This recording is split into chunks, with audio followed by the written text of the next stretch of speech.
Eastern PA Weather Authority meteorologist Bobby Martich here with your outlook for the weekend, October 29th and 30th, 2016. Going to be a very warm weekend this weekend.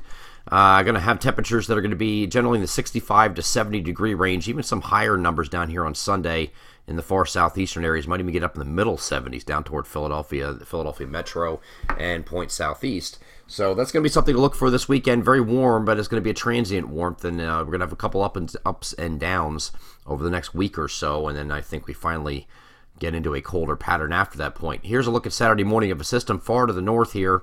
Will not be affecting the day here on Saturday.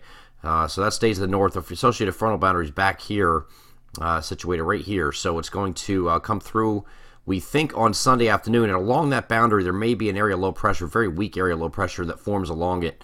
It's hard to see here, but the actual frontal boundary is still situated like this, but there might be a little weak surface low that forms right along it that could form, but not a big deal in the grand scheme of things. We're not talking about a lot of precipitation here as this continues off to the south and east, and it actually clears out by Sunday evening. So this is just an afternoon, early evening type thing on Saturday with those showers, and this is not yielding much in the terms of precipitation department. You might be able to squeeze out a 1/10 or 2/10 of an inch of rain in some locations, but some areas will have less than a 1/10 of an inch from it. Not a lot of precipitation with it as it traverses south and east. Going on past Sunday, of course, this is a cold front coming through, so we're going to have high pressure moving into our north. We're going to have a little piece of a trough that's going to be off to our north here, and this trough axis is going to settle up mostly over New England, but it's going to dip down far enough that we get into a little bit of that here, especially for our northern areas, but we'll have temperatures that are going to be back down here in the 50s for highs on Monday. So we get a day that's back near normal or maybe even slightly below for a day, and then we start, as that's going to quickly lift out. And the core of that trough is up in southeastern Canada, so we're not going to get into some really cool temperatures. But once we get to Tuesday, the winds are going to start shifting. You see the isobar is already turning in this direction like this, so the winds are going to start coming in from the southwest, and that's going to get the temperatures going back up again. Now, it's not going to be an abrupt change here by Tuesday, but I think it will be by Wednesday and Thursday of next week as we get into these temperatures that are going to be kind of like they are this weekend, 65 to 70 degree range, maybe some higher anomalies further south and east.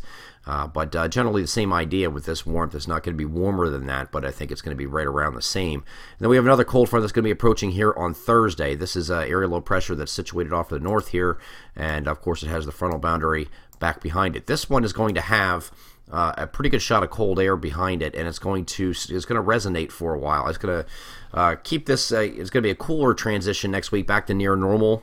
As we get to next weekend, I think it's going to go back to near normal or within a few degrees of normal, and then the real cold starts coming in right around the 10th of the month. So look for that. This is the first shot that takes us back down to normal again. Could have some late day showers along this boundary. This is with the cold front here on Thursday, but this is also like its predecessor, this is also kind of falling apart as it moves southeast. You can see the next frame, it just kind of falls apart here. So it's probably the same result here. Another 1/10 or 2/10 of an inch of rain in some spots. Highest anomalies will be further northwest before that front starts to break apart, and the precipitation associated with it breaks apart, moving further south and east. I'm Eastern PA Weather Authority meteorologist Bobby Martich. That is your outlook for the weekend, October 29th and 30th, 2016. Have a great Saturday and Sunday.